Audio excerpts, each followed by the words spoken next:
Hello तो बच्चों, स्वागत है आपका बड़ा भारत एजुकेशनल प्लेटफॉर्म पर। तो देखिए, आज हम पढ़ने जा रहे हैं हमारे आसपास के पदार्थ, मैटर इन और सराउंडिंग, जो 9वीं क्लास का चैप्टर है और पहला चैप्टर है। देखिए, इस चैप्टर को आप पढ़ने के बाद आपको काफ़ी अच्छी अच्छी जानकारियाँ प्राप्त होंगी। जो बेसिक जानकारियाँ हैं वो देखिए, हमारे आसपास के पदार्थ, हमारे आसपास के पदार्थ, इसमें एक शब्द आया है पदार्थ। क्या है भाई? पदार्थ। इस पदार्थ को हम समझते हैं कि पदार्थ क्या होता है। देखिए, पदार्थ के बारे में हम वैसे सब जानते हैं कि कोई वस्तु है वो पदार्थ है। इस संसार में कोई वस्तु है वो क्या है भाई? पदार्थ है। लेकिन हम इसको जब वैज्ञानिक दृष्टि से परिभाषित करेंगे तो हम आपको बताएंगे कि कोई भी वस्तु जिसके पास उसका द्रव्यमान हो और उसका आयतन हो। तो देखिए, एक बार सामने आपके पास मानो ये कोई वस्तु है, ठीक है। इसके पास इसका द्रव्यमान होना चाहिए और इसका आयतन होना चाहिए, तो ये वस्तु पदार्थ है। द्रव्यमान और आयतन जिस वस्तु के हों वो होती है पदार्थ। देखिए, द्रव्यमान का आप मतलब सब जानते हैं कि उसका द्रव्यमान, उसका जो मापतोल है वो, और आयतन, आयतन का दूसरा अर्थ होता है वो कितना स्थान घेर रहा है, वो कितना स्थान घेर रहा है। मानो ये एक वस्तु है और ये दूसरी वस्तु है। आप पूछे कि इन दोनों में से आयतन ज़्यादा किसका है, तो आप बताओगे कि जो बड़ी वाली वस्तु है इसका आयतन ज़्यादा है। क्यों है? क्योंकि जो इसके द्वारा जो घेरा गया क्षेत्र है वो क्या है भाई? ज़्यादा है। तो जिसका क्षेत्रफल ज़्यादा होगा उसका आयतन भी क्या होगा? ज़्यादा होगा। तो आयतन का सीधा सीधा अर्थ यह है कि कोई वस्तु जितना स्थान घेर रही है वही उसका क्या भाई? आयतन है। तो देखिए, कोई वस्तु हो जिसके पास द्रव्यमान हो और आयतन हो वो क्या कहलाता है भाई? पदार्थ कहलाता है। तो मैंने यहाँ पर लिखा है कोई वस्तु, कोई भी वस्तु जिसके पास द्रव्यमान हो वह उसका आयतन हो, वो क्या कहलाता है? पदार्थ कहलाता है। अब मैंने यहाँ पर एग्जाम्पल लिखे हैं पदार्थ के। देखिए, एग्जाम्पल नंबर फर्स्ट, बादल, पत्थर। बताओ, पत्थर पदार्थ है कि नहीं है? पत्थर, देखिए, पत्थर को आप जब तोलोगे तो इसका द्रव्यमान भी होगा और ये कुछ अपना स्थान भी घेरा होगा, तो पत्थर एक पदार्थ है। उसके बाद बात करते हैं हम बादल की। तो देखिए, बादल में क्या होता है? पानी होता है या वाष्प होती है, और उसका कुछ आयतन होता है अर्थात वो जगह घेरता है, और उसका कुछ द्रव्यमान भी होता है। ऐसे तो नहीं होता कि बादल के पास द्रव्यमान ही नहीं है, बादलों के पास द्रव्यमान भी होता है और वो कुछ स्थान भी घेरते हैं। आपको आसमान में देखोगे तब आराम से दिखाई देंगे। तीसरा है तारे। तारे के पास द्रव्यमान भी होता है और उनके पास इनका आयतन भी होता है, ठीक है। वायु, देखिए, वायु थोड़ा सा डाउट करता है कि वायु कैसे पदार्थ है। वायु पदार्थ है, लेकिन कैसे? इसका द्रव्यमान कैसे मापते हैं और इसका आयतन कैसे मापे? तो एक काम करिए, आप एक गुब्बारा लीजिए, उसमें हवा भरिए और देखिए कि इसका कितने वजन में इसकी वृद्धि हुई है। एक बार तो खाली गुब्बारे को तोलो और एक बार वायु से भरे हुए गुब्बारे को तोलो, तब आपको पता चल जाएगा कि वायु का द्रव्यमान होता है। और साथ में ये भी देखना कि उसके आयतन में क्या परिवर्तन हो रहा है। पहले गुब्बारा बारीक था अर्थात सिकुड़ा हुआ था, जैसे ही आपने हवा भरी तो उसका आयतन है वो फैल गया। तो एक्चुअली में जो आयतन फैला है वो वायु का ही है, जो आपको एक गुब्बारे के माध्यम से आपको दिखाई दे रहा है। तो वायु के पास द्रव्यमान भी होता है और उसका आयतन भी होता है, ठीक है। तो वायु भी क्या है भाई? पदार्थ है। चेयर, कुर्सी, इसके पास द्रव्यमान होता है और इसका आयतन होता है, ये भी क्या है? पदार्थ है। उसके बाद बादाम, जो आप दिमाग चलाने के लिए खाते हो, वो बादाम भी क्या भाई? पदार्थ है, ठीक है। नींबू का पानी, पानी कोई सा हो, चाहे नींबू का पानी हो चाहे छोटा जल हो, सभी जल हैं वो क्या हैं? पदार्थ होते हैं। क्यों होते हैं? क्योंकि इनके पास इनका द्रव्यमान होता है और इनके पास इनका आयतन होता है। अब देखिए, ये तो बात कर ली हमने पदार्थ की कि जिनके पास उनका द्रव्यमान होगा और आयतन होगा वो क्या होंगे?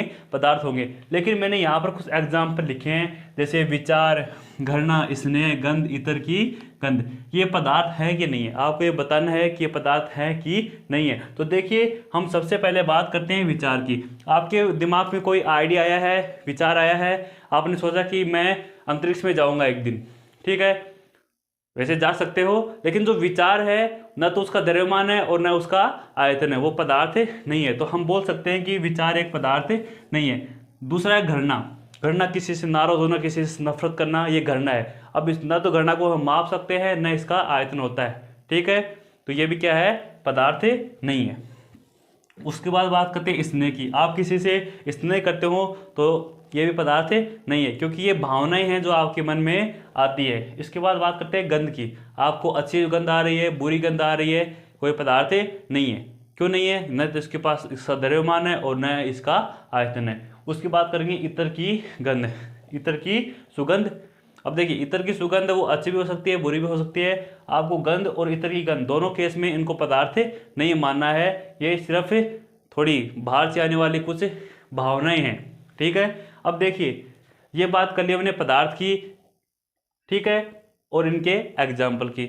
अब देखिए जो पदार्थ है उसके बारे में जो भारत के जो प्राचीन दार्शनिक थे, जो अपने दिमाग को हाँ को बंद करते थे और बताते थे कि क्या बात है, दार्शनिक जो एस्ट्रोलॉजर्स होते हैं वो बात उनको बोलते हैं दार्शनिक। तो देखिए जो प्राचीन दार्शनिक थे उन्होंने बताया कि पदार्थ है, कोई पदार्थ वो 5 तत्वों से मिलकर बना है, जिन्हें हम बोलते हैं पंच तत्व है। क्या बोले प्राचीन दार्शनिक? प्राचीन दार्शनिकों ने बताया कि कोई भी पदार्थ हो वो 5 तत्वों से मिलकर बना है। कितने तत्वों से मिलकर बना है भाई?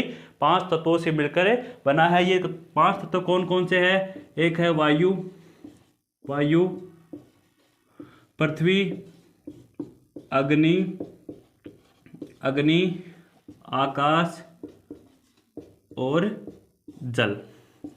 आकाश और जल, ये 5 तत्व है जिनसे सभी पदार्थ बने हैं, चाहे सजीव हो चाहे निर्जीव हो। जितने भी इस संसार में पदार्थ हैं जिनके पास द्रव्यमान और आयतन हो, ठीक है, वो सभी 5 तत्वों से मिलकर बने हैं। ये 5 तत्व हैं वायु, पृथ्वी, अग्नि, जल और आकाश, जिन्हें हम बोलते हैं पंच तत्व है। और इन पंच तत्वों से सभी पदार्थ मिलकर बने हुए हैं। और ये बात भाई किन्होंने बोली? ये भारत के जो प्राचीन दार्शनिक थे उन्होंने ये बात बोली कि पदार्थ हैं वो 5 तत्वों से मिलकर बने हैं, वायु, पृथ्वी, अग्नि, जल और आकाश। अब देखिए जो आधुनिक वैज्ञानिक थे उन्होंने पदार्थ को 2 भागों में विभाजित किया। जो आधुनिक वैज्ञानिक थे उन्होंने पदार्थ को 2 भागों में विभाजित किया। और जो विभाजित करने का आधार था उनका, वो था एक था भौतिक प्रकृति, भौतिक क्या नाम है? भौतिक गुणधर्म। जो पदार्थ के भौतिक गुणधर्म होते हैं, एक ये आधार था। और दूसरा आधार था पदार्थ की रासायनिक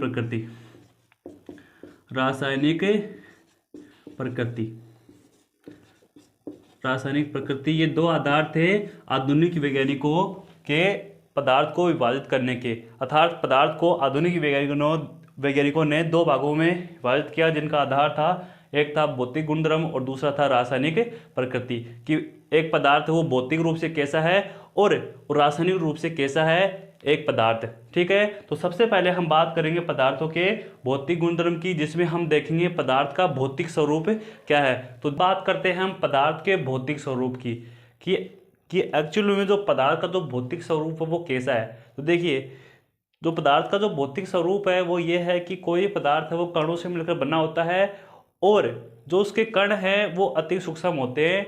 तो पदार्थ के 2 भौतिक स्वरूप हैं। पहला ये है कि पदार्थ वो कणों से मिलकर बने होते हैं, और जो पदार्थ के कण हैं वो अति सूक्ष्म होते हैं, बहुत बारीक होते हैं। अब देखिए सबसे पहले हम बात करेंगे पदार्थ कणों से मिलकर बने होते हैं, इसके बारे में पढ़ेंगे। तो देखिए जो महर्षि कणाद ये एक वैज्ञानिक का नाम है। उन्होंने बताया कि पदार्थ है वो छोटे छोटे कणों से मिलकर बने होते हैं। पदार्थ है वो किन से मिलकर बने होते हैं भाई? छोटे छोटे कणों से मिलकर बने होते हैं। अर्थात एक जैसे लकड़ी की फंटी नहीं होती, वो एक सतत होती है, लेकिन उसकी तरह पदार्थ नहीं है, कणों से मिलकर बने होते हैं। तो हम कह सकते हैं कि पदार्थ सतत नहीं होते, वो कणों से मिलकर बने होते हैं। तो यही बात उन्होंने बताई कि पदार्थ सतत नहीं होते। अब देखिए जो पहला भौतिक स्वरूप है ये है कि कणों से मिलकर बने होते हैं। हम तो इस कणों की पुष्टि करेंगे कि कोई पदार्थ में कण हैं, हम इसके बारे में कैसे जानकारी प्राप्त करें। तो देखिए हम यहाँ पर एक प्रयोग करते हैं। यहाँ पर हमने एक पात्र लिया है और उसमें हमने पानी को भर दिया है, और अब हम बाहर से इसमें नमक या चीनी के क्रिस्टल इसमें डालते हैं। नमक लिया, उसके 2-4 चम्मच इसमें डाल दी, चीनी ली, उसकी 2-4 चम्मच इसमें डाल दी। तो देखिए थोड़ी देर बाद क्या होगा कि जो नमक और चीनी है इसमें घुल जाएंगे। क्या होगा कि जो नमक के जो बड़े क्रिस्टल थे वो छोटे छोटे क्रिस्टलों में टूट जाएंगे, बारीक बारीक क्रिस्टलों में टूट जाएंगे और इस पूरे पानी में फैल जाएंगे। तो हमें पता चलता है कि कुछ जो बड़ा पार्टिकल है वो टूट जाता है और अति सूक्ष्म कणों में बढ़ जाता है, छोटे छोटे कणों में विभाजित हो जाता है। तो इस बात से हमें पता चलता है कि कोई पदार्थ है वो कणों से मिलकर बना होता है। देखिए पदार्थ के कण अति सूक्ष्म होते हैं। पदार्थ के कण क्या होते हैं? अति सूक्ष्म होते हैं। तो देखिए मैंने यहाँ पर लिख रखा है, इन जो पदार्थ के कण हैं इनका आकार अति सूक्ष्म होता है। आपकी बुक में इसका एक प्रयोग भी दे रखा है। उस प्रयोग में क्या कर रखा है उन्होंने, इस प्रकार के 3-4 पात्र ले रखे हैं और उन प्रत्येक पात्र में उन्होंने 100 ml पानी को भर रखा है। 100 ml पानी को उन्होंने भर रखा है। और क्या क्या यहाँ पर उन्होंने क्या किया कि जो KMnO4 है, पोटेशियम परमैंगनेट, इसका नाम क्या है भाई? पोटेशियम है परमैंगनेट इसका नाम है। इसके 2 या 3 क्रिस्टल इसमें डाले। इसमें इसके पोटेशियम परमैंगनेट के 2 या 3 क्रिस्टल जब इसमें 100 ml पानी में डाले तो ये पूरा पानी है वो गुलाबी रंग का हो जाता है। पूरा पानी है वो गुलाबी रंग का हो जाता है। इसके बाद क्या किया उन्होंने, इस पानी में से 10 ml पानी को निकाला और इसमें डाल दिया। 10 ml पानी को इससे निकाला और इसमें डाल दिया। तो अब देखिए जो यहाँ पर जो पानी है उसमें इसके कण हैं और जो यहाँ पर 10 ml हमने इस पात्र में डाल रहा है, इस 10 ml में इसके कण हैं। जैसे ही हमने 10 ml इसमें डाला तो ये पानी भी पूरा गुलाबी रंग का हो जाता है। ये पानी भी पूरा गुलाबी रंग का हो जाता है। उसके बाद क्या किया, इसमें से 10 ml पानी लिया और इसमें डाल दिया। इसमें से लिया और इसमें डाल दिया 10 ml पानी। तो देखा गया कि जो ये पानी भी है ये गुलाबी हो जाता है। ये पानी भी है वो गुलाबी हो जाता है। इससे हमें पता चलता है कि इसके हमने 2 या 3 क्रिस्टल लिए जिससे इतना सारा पानी है उसका रंग वो गुलाबी हो जाता है। तो इससे पता चलता है कि कोई पदार्थ है उसके कण है वो अति सूक्ष्म होते हैं। ठीक है। इसके बाद देखिए हम बात करेंगे पदार्थों के जो कण हैं उनके अभिलाक्षणिक गुण। के बाद हम बात करेंगे पदार्थ के कणों के अभिलाक्षणिक गुण कि जो पदार्थ के कण होते हैं उनके पास कौन कौन से गुण होते हैं। तो देखिए उनके पास 3 गुण होते हैं। पदार्थ के कणों के मध्य रिक्त स्थान होता है। दूसरा गुण ये है कि ये जो पदार्थ के कण होते हैं वो निरंतर गतिशील होते हैं। और तीसरा ये है कि पदार्थ के कणों एक दूसरे को आकर्षित करते हैं। ठीक है। तो अब सबसे पहले हम बात करेंगे पदार्थ के कणों के मध्य रिक्त स्थान। ठीक है। अब देखिए आप सब जानते हैं कि जो पदार्थ की जो मूल रूप से अवस्थाएं होती हैं वो 3 होती हैं। एक होती है ठोस, एक होती है द्रव्य और तीसरी होती है गैस। पदार्थ की ये मूल रूप से 3 अवस्थाएं होती है। अब देखिए जो पदार्थ के कणों के मध्य रिक्त स्थान होते हैं वो गैस में सबसे ज़्यादा होते हैं, द्रव्य में उससे कम और ठोस में सबसे कम। जो पदार्थ के कण है उनके मध्य गैप सबसे ज़्यादा होता है, गैस में उससे कम होता है द्रव्य में, और ठोस में सबसे कम गैप होता है। अब देखिए इसको हम एग्जाम्पल के थ्रू समझते हैं। देखिए यहाँ पर मैंने 2 पात्र ले रखे हैं, एक पात्र ये है और दूसरा पात्र ये है, और मैंने इस पॉइंट तक इसमें पानी को भर दिया है। ठीक है। अब मैं क्या करूँगा कि इसमें बाहर से मैं 2 चम्मच नमक की डालूँगा। 2 चम्मच नमक की डालूँगा इसमें। तो देखिए जब मैं इसमें 2 ही चम्मच है वो नमक की डालूँगा तो क्या होगा कि ये नमक इसमें जाएगा और जो पानी के जो कण हैं उनके मध्य जो गैप होता है उनके मध्य इस नमक के कण है वो फंस जाएंगे। ठीक है। तब होगा क्या कि जो इसमें नमक डालने के बाद यहाँ पर जो पानी का स्तर है वो सेम ही रहेगा। पानी का स्तर वो सेम ही रहेगा। वैसे आपके दिमाग में आना चाहिए कि जैसे हमने नमक डाला तो पानी ऊपर उठना चाहिए था, लेकिन हमने क्या किया यहाँ पर 2 ही चम्मच डाली और 2 चम्मच में जितना नमक होता है उसका जो वो स्थान घेरते हैं उतना गैप जो पानी के कण हैं उनके मध्य उपस्थित है और ये नमक के कण हैं वो इनके बीच में फंस गए। इसके कारण जो पानी का स्तर है उसमें वृद्धि नहीं हुई। ठीक है। तो इससे हमें पता चलता है कि पदार्थ के कणों के मध्य बीच में रिक्त स्थान होता है। उसके बाद देखिए दूसरा, पदार्थ के कण निरंतर गतिशील होते हैं। कोई पदार्थ हो उसके जो कण होते हैं वो हमेशा दौड़ते रहते हैं, गतिशील होते हैं। अब पदार्थ की 3 अवस्थाएं होती हैं, ठोस, द्रव्य और गैस। सबसे ज़्यादा कण किसके दौड़ेंगे? सबसे कम किस में तोड़ेंगे। अब देखिए हम यहाँ पर बात करते हैं पदार्थ की 3 अवस्थाओं की, ठोस, द्रव्य और गैस। गैस 3 अवस्थाएं होती हैं। पदार्थीय कण जो गतिशील होते हैं वो सबसे ज़्यादा होते हैं गैस के, उससे कम होते हैं द्रव्य के, और सबसे कम होते हैं ठोस के। कि जो ठोस के जो कण होते हैं वो मामूली सा कंपन करते हैं, द्रव्य के थोड़ा गति करते हैं, और गैस के तो थोड़ा और तेज से गति करते हैं।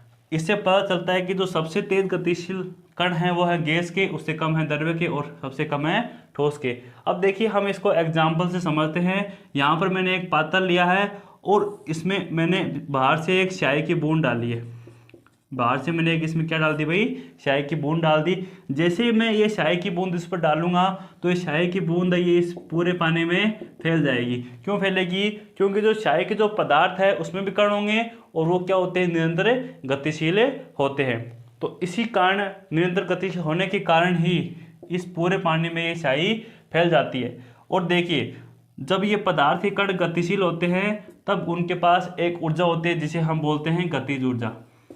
गतिज ऊर्जा, जो पदार्थ के कण होते हैं उसके पास एक ऊर्जा होती है गति के कारण, वो होती है गतिज ऊर्जा। अब देखो जैसे ही आप इस पात्र को गर्म करोगे, इस पात्र को क्या करोगे, गर्म करोगे, जो कणों की जो गति है वो बढ़ेगी, अर्थात जो कण है वो तेज रूप से गति करने लग जाएंगे। तो हम बोल सकते हैं जब हम तापमान में वृद्धि करते हैं तो जो पदार्थ के कण है उनकी गति में वृद्धि होती है, तो हम बोल सकते हैं कि उनकी गतिज ऊर्जा में भी क्या होती है भाई, वृद्धि होती है।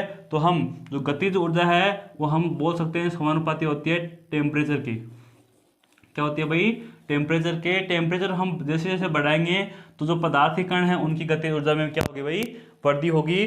तो ये है हमारा दूसरा अभिलाक्षणिक गुण कि पदार्थ के कण निरंतर गतिशील होते हैं, और उनके जो पास जो गतिज ऊर्जा होती है वो तापमान के समानुपाती होती है। तापमान में हम जैसे जैसे वृद्धि करेंगे तो जो पदार्थ के कण है उनकी गतिज ऊर्जा में क्या होती है भाई, वृद्धि होती है। उसके बाद देखिए पदार्थ के कण एक दूसरे को आकर्षित करते हैं।